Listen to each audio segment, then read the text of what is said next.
It is inspiring, a game changer. This is where we need to be.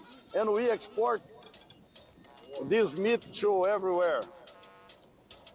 Nigeria courts investors in livestock development, taps JBS ranch concept for inspiration.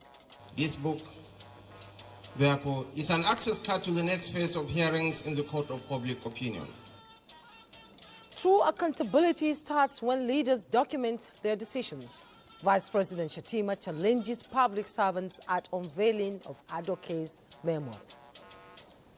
Mr. Governor, I must say that your gesture has not only revived several dashboards, but you have given a new lease of life to many families.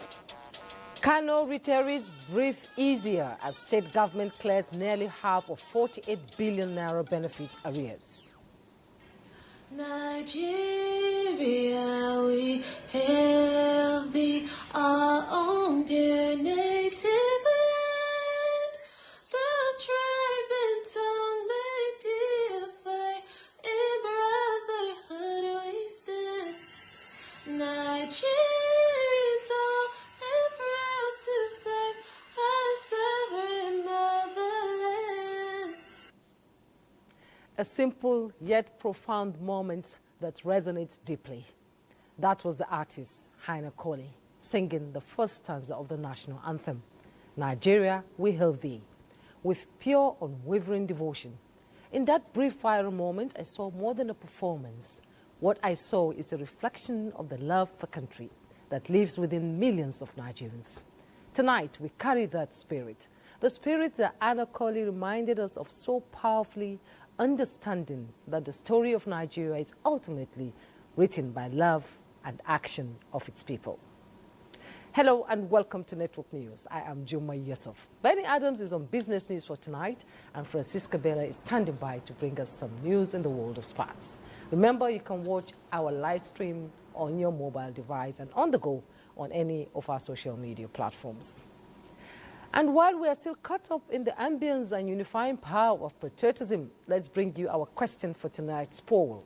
Tonight, we're asking you to take that commitment one step further by joining our national conversation on accountability. We ask you tonight, should the National Assembly pass and legitimize a bill compelling individuals to disclose the source of unexplained wealth? Tell us what you think about building a future free from the shadow of corruption. For this survey, your vote is your act of patriotism. Now we go live to Rio de Janeiro, and State House correspondent Musbao Nawahab, who is traveling with President Bola Tinubu since the president's latest diplomatic engagement to St. Lucia and Brazil. Musbao, it's good to see you. Good to see you, Jumai. Okay, now the president has clearly been busy since he traveled out. And on this round of diplomatic engagements, can you offer some clarity on other pending itinerary before the president returns to the country? All right, Jumai, the major issues and major events have been attended to from St. Lucia to Brazil, Rio here.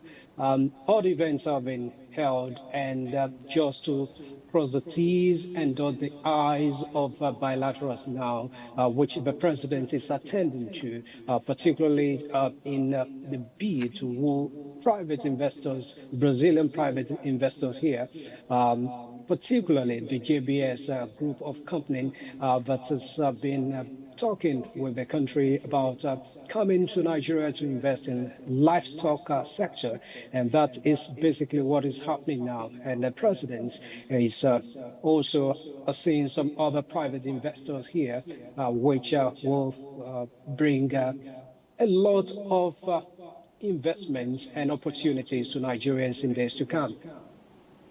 Okay, Musbao, it's always a pleasure when the president is out there, and when he says Nigeria is ready for business, we know he's ready for business. Now, stay put while we take your reportage on the delegation dispatched by the president to the JBS ranch there in Rio de Janeiro.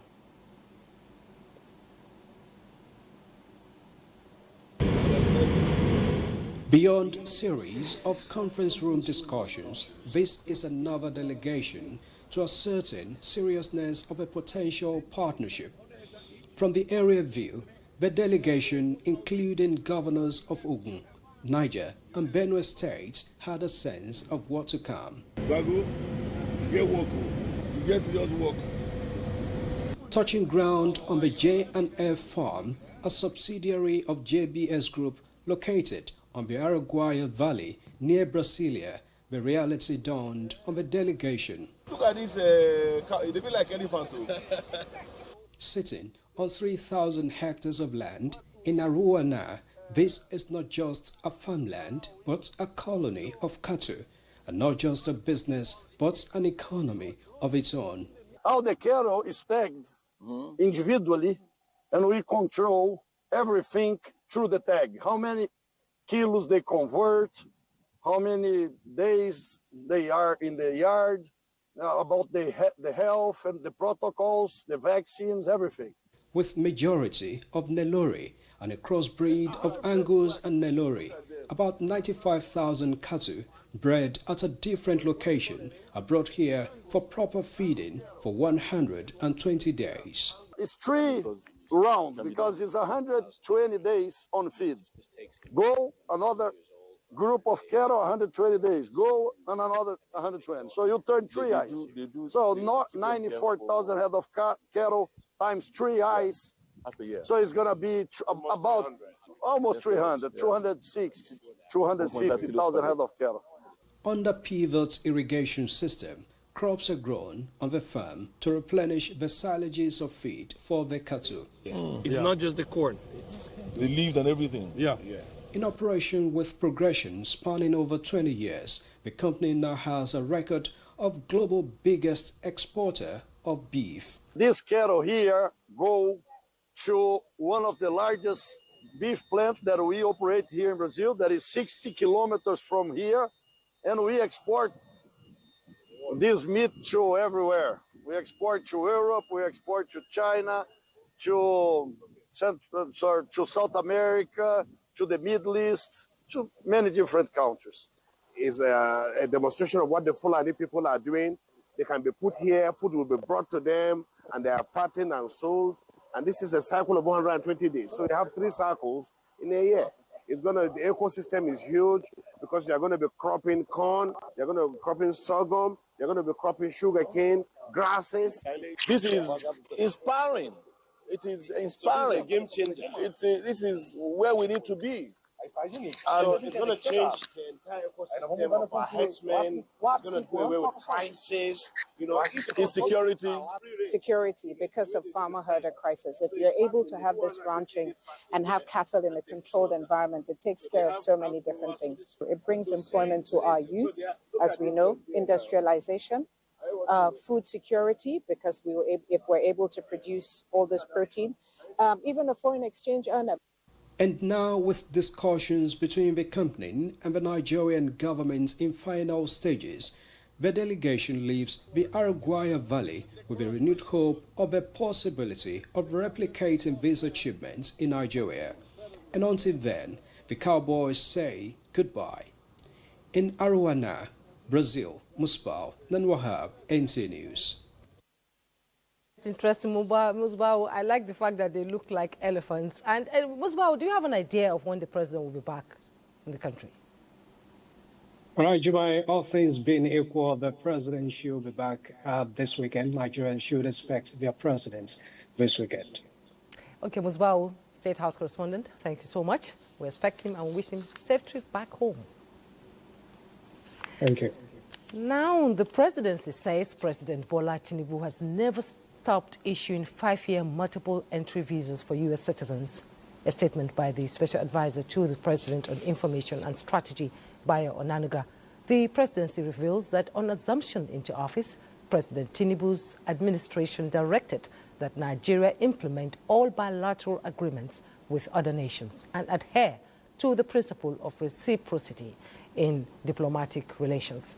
The Minister of Foreign Affairs and other senior government officials will continue to engage with the United States to address the unfavorable restrictions in a just and fair manner that reflects mutual respect and partnership that exists between Nigeria and the United States of America. The presidency reiterates that the U.S. government's claim of reciprocity as the reason for its current visa policy towards Nigeria does not accurately reflect the actual situation. In the spirit of cooperation, mutual understanding and partnership that have characterized the relationship between Nigeria and the United States over the decades.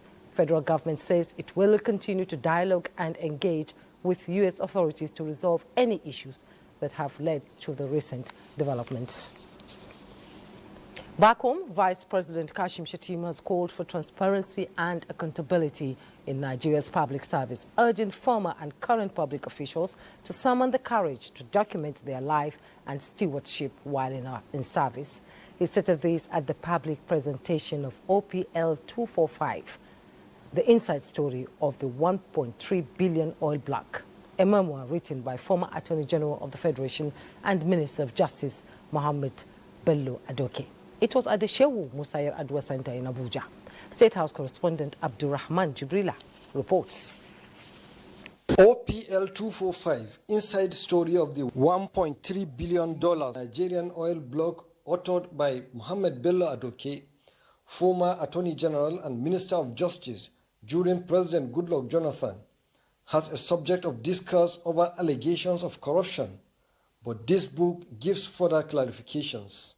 It focuses on the OPL 245 in an extensive and comprehensive account of the allegations about his role, the burden that he has had to endure in terms of what he calls clinical persecution, or the lies and more lies, I'm quoting him, that were told against him and his eventual vindication. Let me use this opportunity to urge all of us to be conscious of the fact that power belongs to God. The best anyone who is blessed with the opportunity of a public office should do is to commit to that assignment and use the opportunity to uphold truth, justice, and fairness. But this book and the broader discourse it contributes to is not just about the oil block. It is about how Nigeria governs its resources, how decisions made in government echo through generations, and how public officials must balance legal clarity with national interest even when under pressure. The 271-page book with 5 parts and 26 chapters was unveiled in Abuja, recalling on events in the oil block story that led the author to go on exile. And today, after all the hurdles, his last word is forgiveness. Permit me to say, Your Excellency, that I've forgiven all those who have hands in my ordeal. With the public presentation of this book, sir, I say boldly and clearly that I admire the courage of Ibrahim Mustapha Magum in coming forward to make up with me, to apologize to me, and to empathize with me for the role each and every one of them played. There is no final adjournment in the pursuit of justice. There is no permanent discharge in the reckoning of history. We have always been summoned, not by a judge, but by conscience and by posterity. This book, therefore, is an access card to the next phase of hearings in the court of public opinion. The pages of this work will inspire debates. They will provoke rebuttals. They will ignite fresh investigations. These conversations will take place in drawing rooms, in lecture halls, and in the columns of tomorrow's newspapers. Other speakers at the event acknowledged the bold steps taken by the author to give his own account in this compelling book on one of Nigeria's most contentious oil deals. In Abuja, Abdurrahman Jibrila, NTA News. Meanwhile, the federal government has called for immediate and unified action to close Nigeria's widening skills gap, describing it as a national priority critical to economic transformation. Vice President Kashim Shettima made the call during the 6th meeting of the National Council on Skills at the Presidential Villa. Again, let's join State House correspondent Abdurrahman Jibrila. The Council's mandate to develop a strategic workforce capable of meeting Nigeria's evolving economic demands And this sixth meeting of the Council is to discuss on a proposal for the review of existing skills training centers across several ministries, departments and agencies of government to align their work and functions with the national development goals. Our previous meetings have laid important groundwork, and I am confident that today's deliberations will further solidify our progress, bringing our diverse perspectives and expertise to bear on these important matters. Our collective wisdom and decisive actions are essential for unlocking the full potential of our human capital. The Vice President described the session as an open forum where positions were aired and important decisions taken.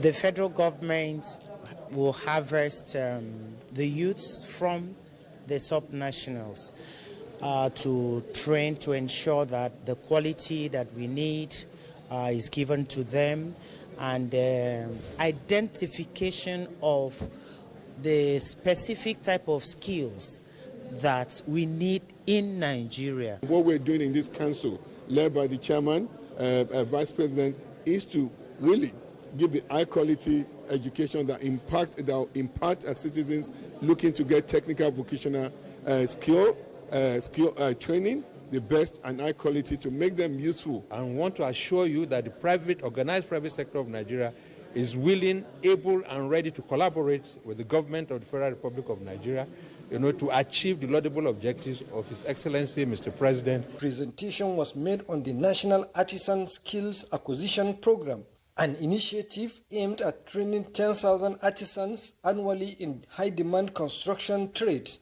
to formalize Nigeria's informal artisan sector by providing certification and onboarding qualified artisans into a digital artisan marketplace. A major highlight of the meeting was the proposal for a national skills infrastructure audit to create a centralized database of all training facilities, verify their functionality, and identify gaps. From the State House, Brahman Jibrila, NTA News. We'll pause for some messages. The news continues in a moment. Thanks for rejoining us. The Minister of Information and National Orientation, Mohammed Idris, is engaging information commissioners who are members of the All Progressives Congress to strengthen their communication capabilities as ambassadors of renewed hope policies in the state. The platform is the Conference for Commissioners of Information put together by the Progressive Governors Forum holding in Minna, Niger State. Sailu Abdullah Gwanara reports.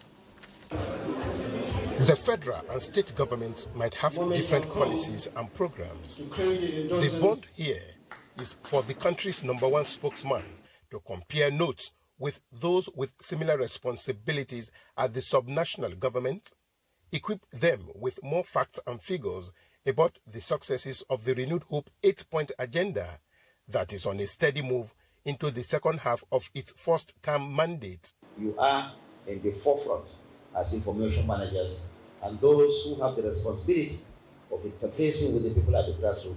You must go back home with renewed energy, armed with facts, stories, and strategies to effectively mobilize your people to take full advantage of the promise of the renewed hope.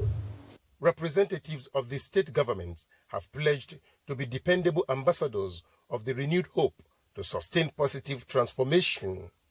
In our present context, governance is not only measured by policies enacted or infrastructures built, but by how effectively those actions are conveyed to the people we serve. The theme of this meeting, strategic communication and policy alignment, is timely and critical as we navigate an era that demands clarity of purpose. The commissioners for information are expected to return to their states with more knowledge about government policies that will boost their communication prowess. In Minna, the Niger State capital, Salihu Abdullahi Gwanara, NTA News. In the meantime, the Minister of Information and National Orientation, Mohammed Idris, is reassuring the Nigerian media that the administration of President Bola Ahmed Tinubu is media-friendly and will continue to be so if journalists remain steadfast in addressing adhering to professional conduct. He gave the assurance when he received the National Executive of the Nigerian Guild of Editors. Again, let's join Salu Abdullahi Gwanara. Like the slogan of the government, renewed hope, the editors have acknowledged the renewed management of government information under the watch of Muhammad Idris, devoid of controversies. Nigeria Guild of Editors, in solidarity with the strategy that is stabilizing the nation's media ecosystem, have presented proposals on media laws reform as a commitment for collaboration. A couple of laws which are overlapping, both in the penal code and the criminal code, and we felt that instead of having duplication of some of these laws, they should be harmonized. We have recommended the repeal of some of them. Be assured of our support and partnership always to ensure that all that is required of us to make the media robust and to also continuously to be objective in our jobs. It's important that all of us come together, government and the media, so that we can have the kind of society that all of us so desire to have. You can't, in your attempt to criticize government, also try to bring down the roof of the house. We are all Nigerians. We must have a country before we even have the Nigerian media. This patriotism, reporting with that sense of patriotism is critical, even for your job. It is the best editor, someone said, is the one that knows what not to say. He promised to engage with relevant stakeholders and harmonize ideas to give the proposals on media laws reform the required attention. In Abuja, Salihu Abdullahi Gwanara, NTA News. Now let's bring you up to speed with other news, starting with the health sector, as the Presidential Initiative on Unlocking the Healthcare Value Chain, PVAC, and the National Institute for Pharmaceutical Research and Development are collaborating with Spark Global to train and empower African scientists as part of efforts to address the continent's health needs. National Coordinator of PVAC, Dr. Abdul Mukhtar, says the collaboration will ensure local researchers are empowered across the value chain. The initiative will also enhance research, development and innovation capacity to tackle prevalent diseases across Africa, while catalyzing Pan-African collaboration to drive the socio-economic objectives embedded in the value chain. Our main goal from this is to expose our scientists and researchers to the best capabilities out there in the world, to mingle with the best scientists across the world. And our scientists are really also, many of them are world-class, but there are some constraints here and there. So I think that forging that collaboration so that they can learn, they can be trained, and they can have access to wider networks, resources that they can mobilize going into the future for additional work and for building some of the capabilities that they need in their scientists. The program is embedded within a 2-year program, which provides mentorship, which provides access to investors. I'm looking forward to sharing our know-how and beginning a long-term relationship with scientists in Nigeria and in Africa.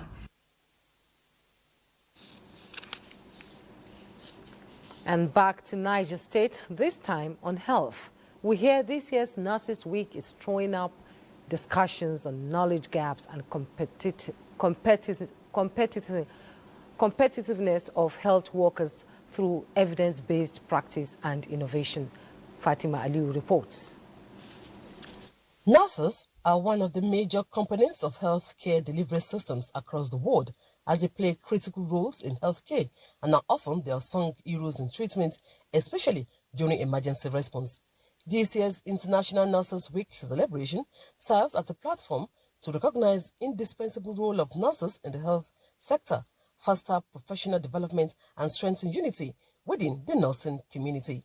The theme, Our Nurses, Our Future, Caring for Nurses Strengthens Economies, was a call to action for governments, policymakers, healthcare administrators and the public to recognize, value, protect and invest in nurses training, improve working conditions and welfare to secure a healthy and prosperous future for all. The government as well as health care stakeholders should invest in nurses so that nurses will contribute their quota adequately and appropriately in improving the life of Nigerians. We are promoting a deliberate effort to ensure that we train our healthcare workforce. In that light, the state government employed over 1,500 healthcare workers, more than 50% of which are nurses. Stakeholders believe that with the continuous rise in the healthcare cost, which is projected to reach nearly 20% of GDP by 2032, the efficiency and effectiveness of the nursing workforce is critical to economic sustainability.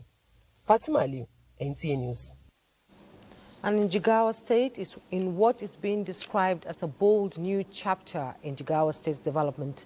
Governor Umar Namadi has reaffirmed his administration's strategic commitment to overhauling the educational sector and reviving the state's economic infrastructure, most notably the Mega 3 Free Trade Zone.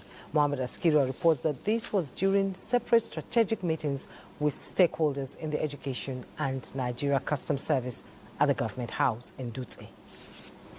The Jigawa State government is strengthening its partnership with the Federal University of Technology, Babura, to champion a technology-driven, vocational-based education system. Governor Namadi, while receiving the university management team led by the Deputy Vice-Chancellor, Professor Balaside Aliu, described the university as a strategic partner and announced key investments, including the construction of staff quarters and internal road infrastructure. In a major boost to technical education, the governor revealed a 20 billion naira upgrade of the College of Vocational and Technical Education and plans to establish 8 centers of excellence for hands-on training across the state senatorial zones. I've introduced what we call a Mothers Forum. This forum is one of the first things of its kind, where we gathered mothers in each school environment, we train them, we mentor them. And the essence is to ensure that mothers are the ones that are closer to their children. So we try as much as to mentor them in the sense that they will make sure that every day they prepare the child early enough to go to school and make sure that the child stays in the school. Meanwhile, Jigawa's economic revival plans also received a boost with Governor Namadi reaffirming commitments to the full activation of the Migratory Free Trade Zone. During a meeting with the Nigeria Customs Service, Kano Jigawa Command, the governor emphasized migratory strategic value and announced that the government had fulfilled key licensing and resettlement obligations to support trade and attract investment. The Customs Area Controller Alhaji Abubakar assured the governor of immediate readiness to commence operations. From Dutse, Muhammad Musa Askira, NTA News. We'll take a break now. When we return, business news will be up with Benny Adams. Oh yes, this is News at 9. It's that time we talk business. Now, coming from the Central Bank of Nigeria's extension of deadline for the Bureau de Change operators to recapitalize on or before 31st of December 2025, Iowa Economic Forum is appealing to the federal government to consider extending the implementation window and to support the formation of regional investment vehicles to help smaller operators meet the new requirement. The chairman of the forum, Ibrahim Shehu Dandakata, said while the CBN's intention to strengthen financial integrity is commendable, there is the need to make sure that smaller BDC operators are protected. The chairman warned that the hike could force thousands of BDC operators out of business, especially those in long-standing hubs like Kano, Abuja, and Sokoto, many of whom cannot meet the new threshold.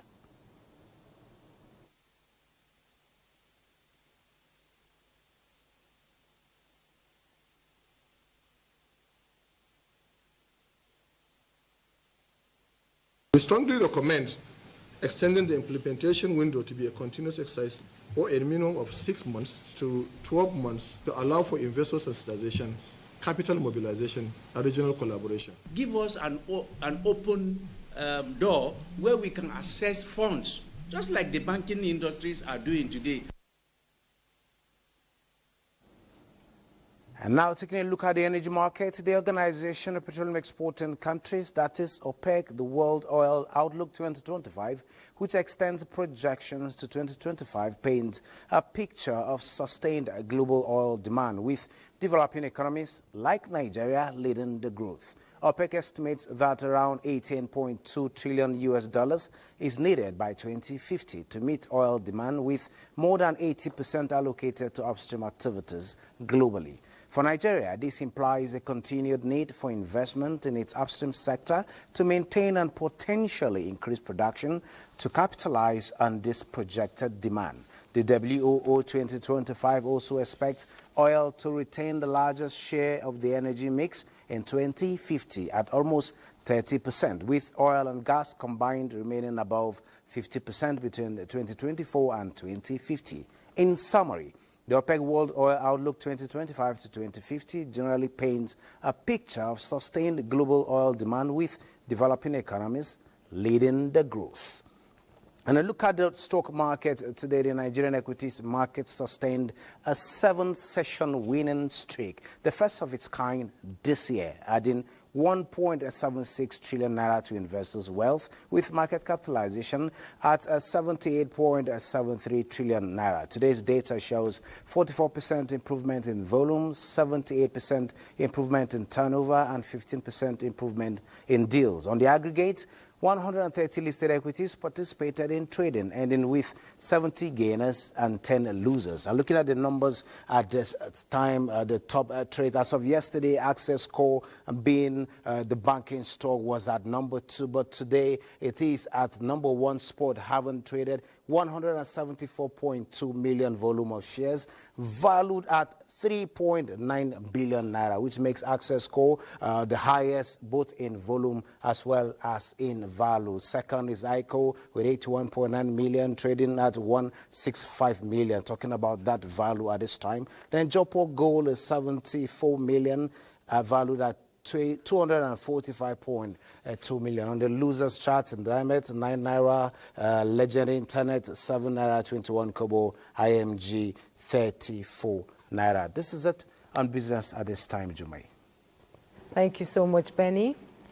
Now, President of the Senate, Godswill Akpabio, says the establishment of more tertiary education institutions in the country is meant to provide a lifeline to the more than 2 million Nigerian youths who have difficulties securing admission each year. He gave the pointer at plenary Thursday when the Senate passed 8 bills for the establishment of more federal universities in the country. National Assembly correspondent Lami Ali reports.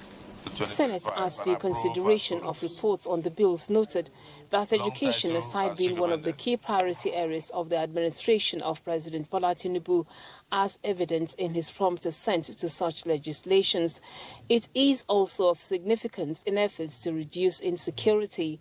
There is no year that we do not have over 2 million Nigerian children unable to secure admission to tertiary education after every JAM.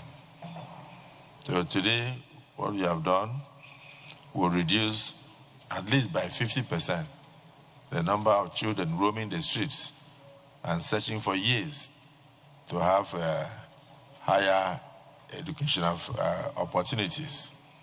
And this, in turn, will stop them from being lured into acts of criminality that will be inimical to the progress and development of this country.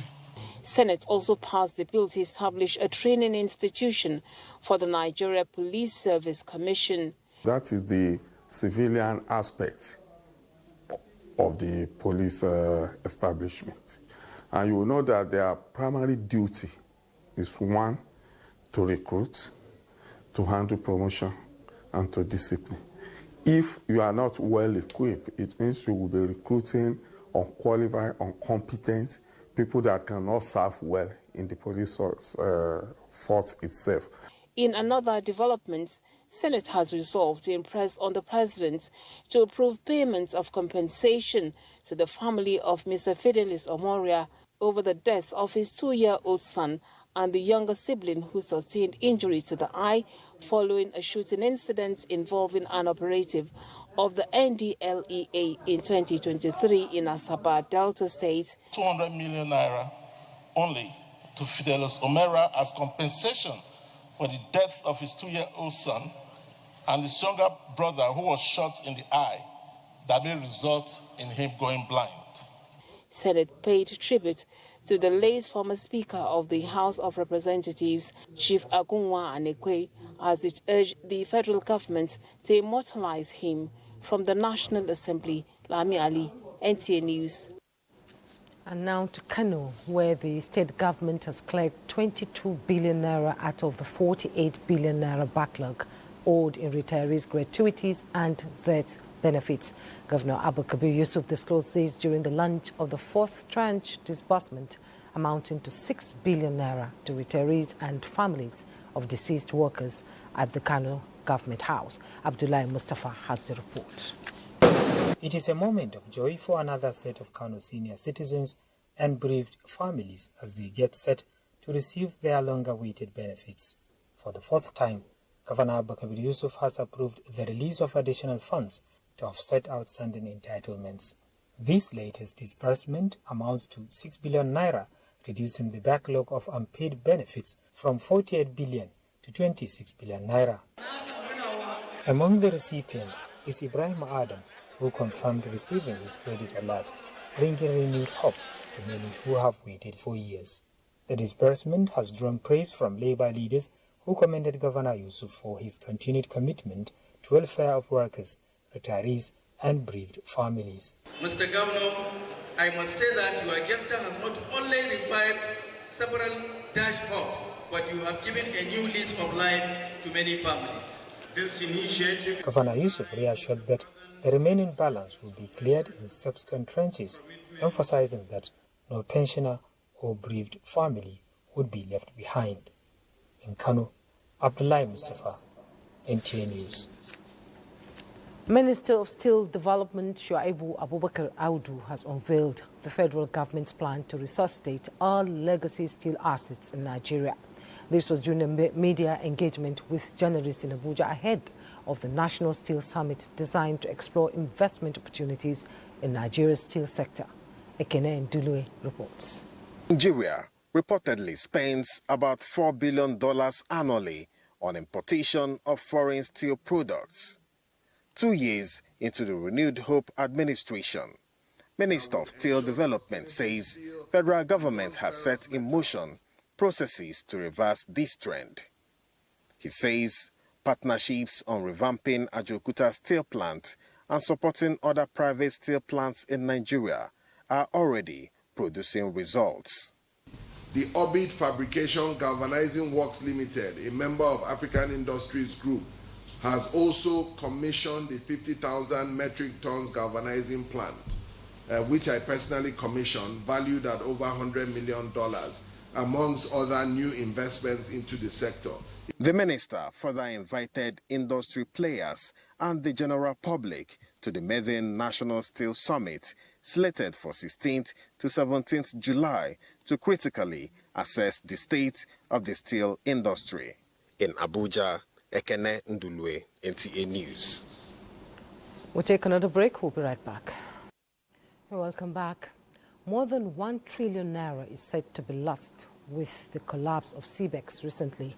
This is why the Economic and Financial Crimes Commission, EFCC, and stakeholders are meeting to tackle virtual asset and investment fraud as part of activities marking the 2025 African Union Anti-Corruption Day. The report. Investing in virtual assets and other forms of investment is not fundamentally a crime because it creates opportunities to make money and the scope of making payments faster and cheaper. However, there are some that are unregulated and have the potential to be a Ponzi scheme. With these trends on the rise, stakeholders are finding ways to address the menace. To achieve these, the EFCC is marking the 2025 African Union Anti-Corruption Day with a public lecture with a theme, Understanding Virtual Asset and Investment Fraud. The aim is to create awareness on the ills of corrupt practices. Our findings showed that fraudulent politicians are already perfecting schemes and hiding their loot in cryptocurrencies to beat the investigative darkness of anti-corruption agencies. The report of 2024 reveals a 45% surge in financial fraud cases, with 70% of losses linked to digital channels. The lecture is equally a platform for stakeholders to brainstorm and come up with policies that will not only protect Nigerians, but also regulate these virtual assets. Our joint efforts are aimed at ensuring that virtual asset-related activities are conducted within bounds of the law.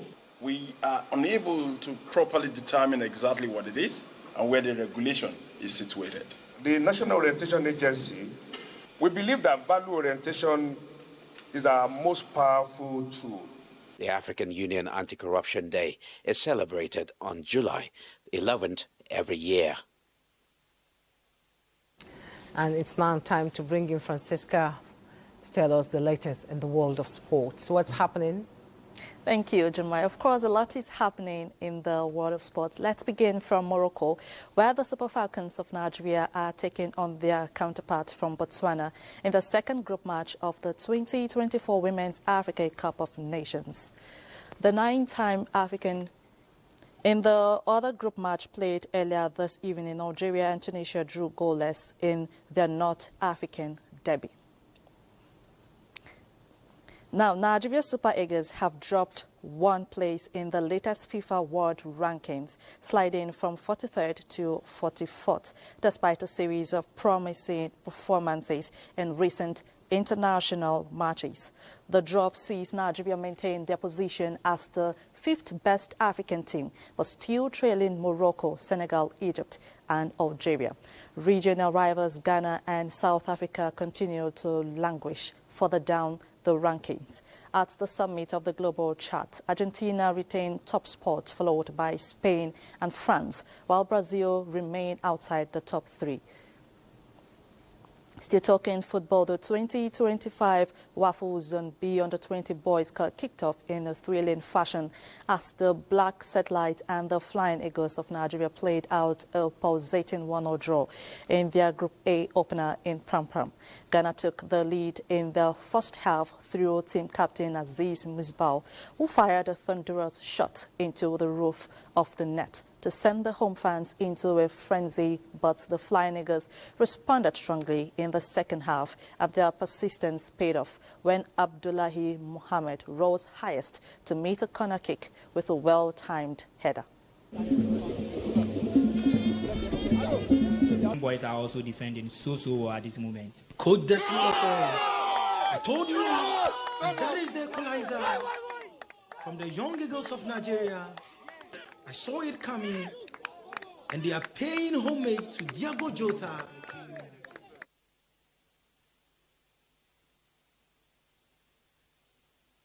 In the 3. Now, to tennis. 5-time Grand Slam champion Iga Swiatek demonstrated that grass court prowess by storming into her maiden Wimbledon final against American 13th seed Amanda Anisimova. The Pole kept her cool in the extreme heat in West London to reach her 7th major final with a 6-2, 6-love victory in just 72 minutes against 2021 Olympic champion Belinda Bencic. Meanwhile, Anisimova stunned world number 1 and title favorite Aryna Sabalenka 6-4, 4-6, 6-4 to reach the Wimbledon final just 2 years after walking away from the sport. Well, that's the size of our package. It's back to Jumai. Interesting news in the world of sports there. And now to the result of our online survey. Nigerians appear to have shown an overwhelming support for the unexplained wealth bill, with 82.9% of you saying yes, meaning the National Assembly should pass this bill and compel disclosure of unexplained wealth. 17.1%, however, project no. So what we see is a deep desire for transparency and integrity in our nation, and that is a good sign that Nigerians want things to work. And that's Network News for tonight. Thanks so much for watching. I am Jumai Yusuf. Good night.